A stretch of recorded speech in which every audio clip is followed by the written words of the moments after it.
Le forum du Meddays se poursuit jusqu'au 5 novembre à Tanger grâce à l'Institut Amadeus qui organise cet événement sous le haut patronage du roi Mohammed VI. Et aujourd'hui, nous continuons à assister au panel, aux discussions, aux débats qui sont ouverts sur plusieurs sujets, plusieurs thématiques qui concernent le continent africain. Et aujourd'hui, pour discuter des enjeux, des discussions et des enjeux auxquels est confronté notre continent, je suis en compagnie du professeur Kader Abderrahim.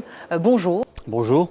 Alors vous êtes directeur de recherche à l'Institut Prospective Sécurité en Europe et professeur à Sciences Po.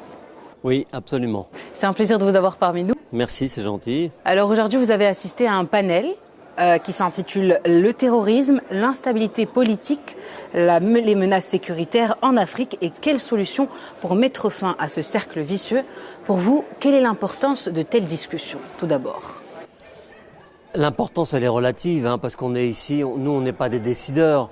Moi, dans mon travail de chercheur, ça consiste à essayer de comprendre les évolutions, quelles qu'elles soient, sécuritaires ou sociales ou sociétales ou politiques, et puis après de tenter de faire peut-être des propositions ou en tout cas de faire partager mon analyse. Donc nous, on n'a pas de pouvoir, c'est extrêmement limité. Mais en revanche, on peut formuler des propositions, lancer des idées, de manière à ce que le débat puisse avancer et permettre au Maghreb, à l'Afrique en général, d'être présent sur les grands défis auxquels on doit faire face. Et ici, dans la région, on a beaucoup de défis.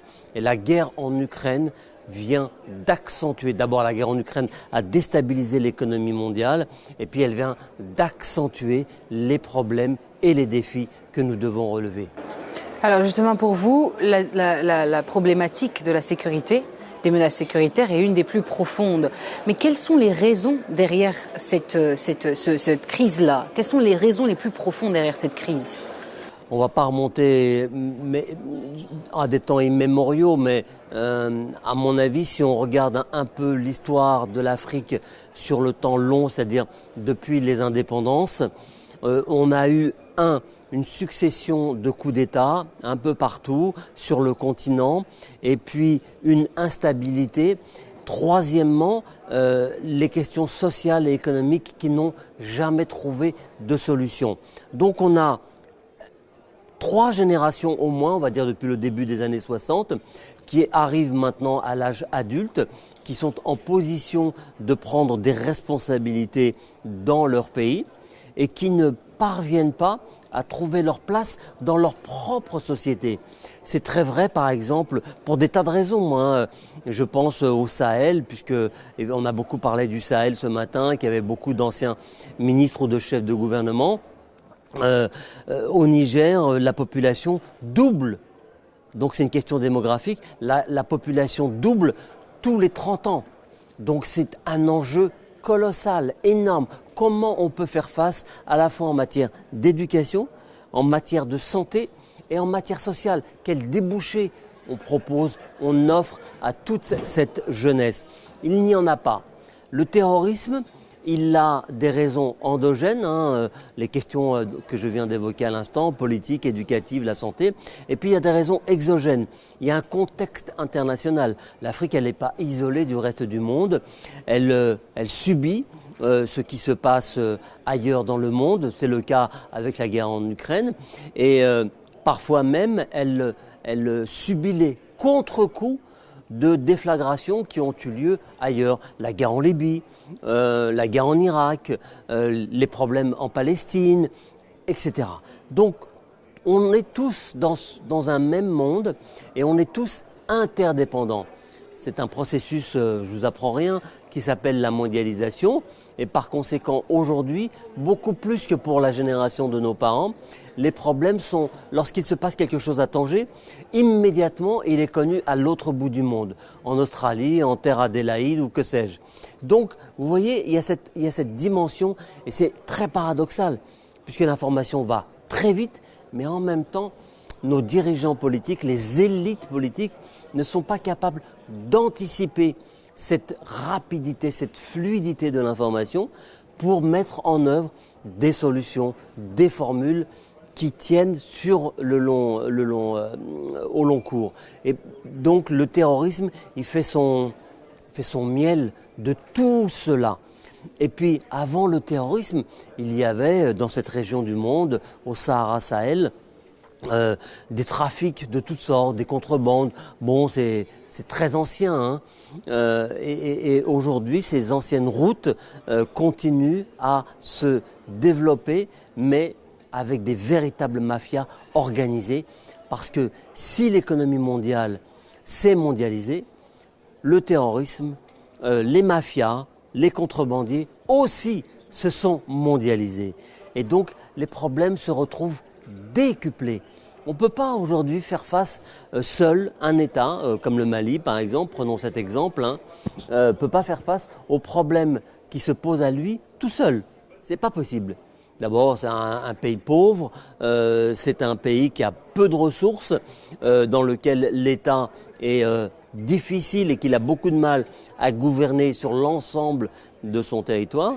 Et par conséquent, s'il n'y a pas une véritable coopération avec ses voisins immédiats, alors il ne parviendra pas à résoudre ses problèmes seul. Alors justement, vous l'avez évoqué durant le panel, la coopération continentale, vous proposez même une espèce de FBI africain. Pour vous, dans quelle mesure cette espèce de coopération continentale pourrait-elle fonctionner efficacement ? Il faut mettre en place des outils. Je crois que ça ne pourra se faire qu'au niveau de l'Union africaine pour coordonner l'ensemble. Deuxièmement, il me semble que ça doit s'inscrire aussi, puisqu'on parlait de mondialisation, même si ça ne nous plaît pas, on est dans ce momentum historique et on doit tenter de trouver notre place. On n'est pas des moteurs, nous, au Maghreb ou en Afrique, mais on doit trouver notre place, notre juste place. Et cette coordination est absolument impérative, pas pour les Occidentaux ou les Européens, eux ils sont ailleurs, pas seulement géographiquement, ils sont aussi ailleurs du point de vue intemporel, ce que je veux dire. Mais pour nous, pour nos intérêts, pour nos enfants, pour le bien-être collectif de nos sociétés, c'est impératif de trouver des solutions. Alors malheureusement, ça ne me fait pas très plaisir, mais il faut d'abord trouver des solutions et des formules en termes de sécurité et de protection de ses citoyens. C'est le premier devoir de tous les États, c'est de protéger ses citoyens. Là, on voit que les États ne peuvent plus, ne parviennent plus à faire face à l'ensemble des défis qui se posent à nous. Donc ce FBI à l'africaine, bon, c'est un peu caricatural, ça fait un peu série télé, mais ça dit bien les choses. Ça dit qu'il faut qu'on se mette à niveau entre Africains sur le continent, sur des questions juridiques, sur des questions de formation, sur des questions professionnelles. Comment on lutte contre ce fléau dans la mesure où pour l'instant, il n'y a pas de coordination et très peu d'échanges de renseignements. Alors oui, effectivement, il n'y a pas encore. On espère que ça pourrait être créé, un organe qui pourrait faciliter la coopération, les renseignements entre différents États. En même temps, il y a plusieurs pays en Afrique actuellement qui passent par des transitions politiques. Et vous l'avez dit tout à l'heure, la question de la légitimité des États ou des gouvernements aujourd'hui est une question cruciale. Qu'en pensez-vous ? Oui, je crois, dans le fond, on aurait presque pu commencer par là, c'est le fond du problème. Dans la mesure où les sociétés africaines ne se reconnaissent pas, ne se retrouvent pas dans leurs dirigeants, dans leurs gouvernants, alors on ne leur fait pas confiance. Et tout fonctionne, tout est basé sur la confiance. Si je devais prendre une métaphore, une image un peu populaire que tout le monde peut comprendre, c'est comme dans un couple. C'est bien de s'aimer, mais c'est beaucoup plus important de se faire confiance. Sinon, rien ne fonctionne. Et là, on est dans la même situation. Oui, on s'aime bien, il est gentil, le Premier ministre ou le ministre de l'Intérieur. Mais je n'ai pas confiance en lui. Je ne l'ai pas élu, je ne l'ai pas choisi, etc. Donc cette question de la légitimité, elle est au cœur du problème.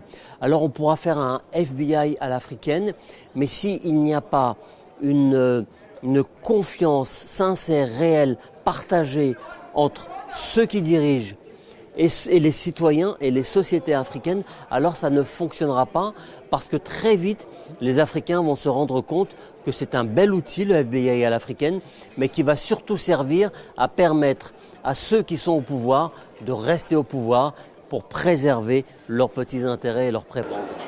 Et enfin, nous le savons, le continent africain est très jeune. Nous avons des jeunes, les futures générations, seront celles qui seront aux commandes de notre continent.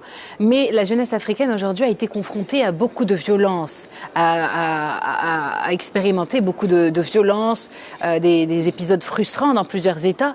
Aujourd'hui, quel message, ou plutôt quelle solution ou quelle sensibilisation pourrons-nous mettre en place pour aider cette enfance à regagner de l'espoir et de la dignité pour son continent?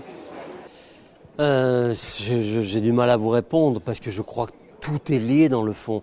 On ne peut pas avancer de manière isolée sur tel problème. On se dit, on va résoudre la question du terrorisme, bon, on met des moyens, on recrute les bonnes personnes, mais ça ne suffira pas. Je crois qu'il faut il faut faire d'abord le constat. Ensuite, quand on a fait le constat, il faut mettre en place un projet.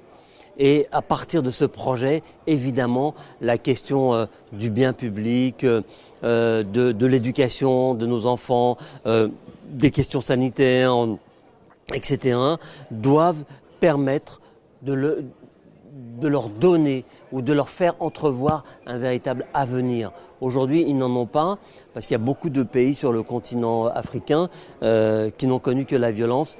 Et donc, qu'est-ce qu'ils vont reproduire? La violence, bon, c'est psychanalytique. Bon, je suis pas compétent, mais on le sait bien. Hein. Donc, mais ça vaut aussi pour les adultes. Hein. Donc, un enfant qui n'a pas connu l'amour de son père ou de ses parents ou de sa mère, évidemment, si lui-même il a des enfants, il va être très instable avec ses enfants. Il prodiguera pas peut-être les bons gestes ou les bons mots, et ce sera très compliqué.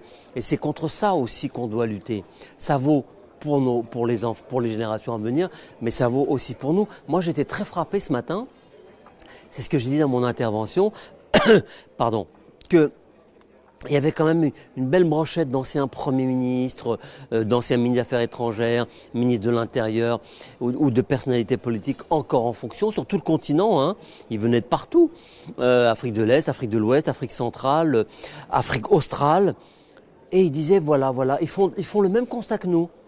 Mais on a envie de leur dire, mais vous êtes restés aux affaires pendant 5 ans, 10 ans, 15 ans. Qu'avez-vous fait? Et c'est quand même assez saisissant.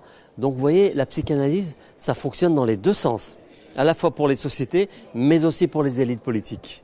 Durant le panel, dernière question, une des solutions qui a été proposée a été une coopération internationale. Ils disent que la coopération internationale est cruciale pour qu'on puisse résoudre nos conflits. Pour vous, au contraire, vous proposez une coopération plus continentale. Est-ce que vous pensez que l'Afrique a forcément besoin d'une ingérence externe en dehors de l'Afrique pour résoudre nos problèmes? Alors, pour éviter l'ingérence, justement, il faut que ce soit nous qui disions voilà, on a besoin de ça et on voudrait que vous nous aidiez à faire comme ci et comme ci et comme ça. Je crois que ça doit fonctionner dans ce sens. Mais ça doit aussi, c'est une initiative qui doit partir d'Afrique. Parce que les Occidentaux, les Européens, l'Amérique du Nord, les pays de l'Est, la Chine, ils ont les moyens, ils ont les outils à la fois humains, politiques, technologiques, de faire face à leurs propres défis. Je parle uniquement sur la question de la sécurité. Hein. Donc nous, il faut aussi qu'on se dote de ces outils. Mais ce ne sera pas suffisant. Donc il faut que progressivement, on aille vers une coopération internationale, parce que la question du terrorisme, aujourd'hui, elle est en Afrique, mais hier, elle était plutôt concentrée dans le monde arabe, au Moyen-Orient. Avant, on l'a oublié, mais le terrorisme, c'est quand même quelque chose qui naît au 19e siècle en Europe. Et donc, ça évolue en fonction de l'histoire, en fonction des momentum historiques dans lesquels les États se construisent. Il y a un pays dont on parle jamais, mais qui est la Russie, qui est c'était un empire pendant plusieurs siècles, mais dans lequel, qui a porté en son sein une histoire, je dirais, entre guillemets, du terrorisme extrêmement importante. Et un terrorisme qui s'est ensuite diffusé en Europe, en Italie, en France, en Allemagne, jusque dans les années 70 et 80, les Brigades Rouges, la Reute Armee Fraktion, l'Action Directe, tout ça, ce sont des organisations d'extrême gauche, terroristes. Aujourd'hui, ça se déplace sur d'autres terrains, dans le monde arabe, au Moyen-Orient, mais en Asie aussi. Donc aujourd'hui, la question, je crois, elle est peut-être, est-ce que ça a un lien avec la pauvreté? Oui, mais ça n'est plus uniquement sur cette raison et pour cette cause que les terroristes se mobilisent. Il y a une complexité aujourd'hui des organisations terroristes qu'il faut étudier en finesse, en détail, pour bien comprendre afin d'agir efficacement. Merci Qadr Abdelrahim d'avoir répondu à nos questions. Je rappelle que vous êtes directeur de recherche à l'Institut Prospective Sécurité en Europe et professeur à Sciences Po Paris. Merci d'avoir répondu à nos questions. Merci à vous. Chers téléspectateurs, merci d'avoir suivi cet entretien spécial et à très bientôt.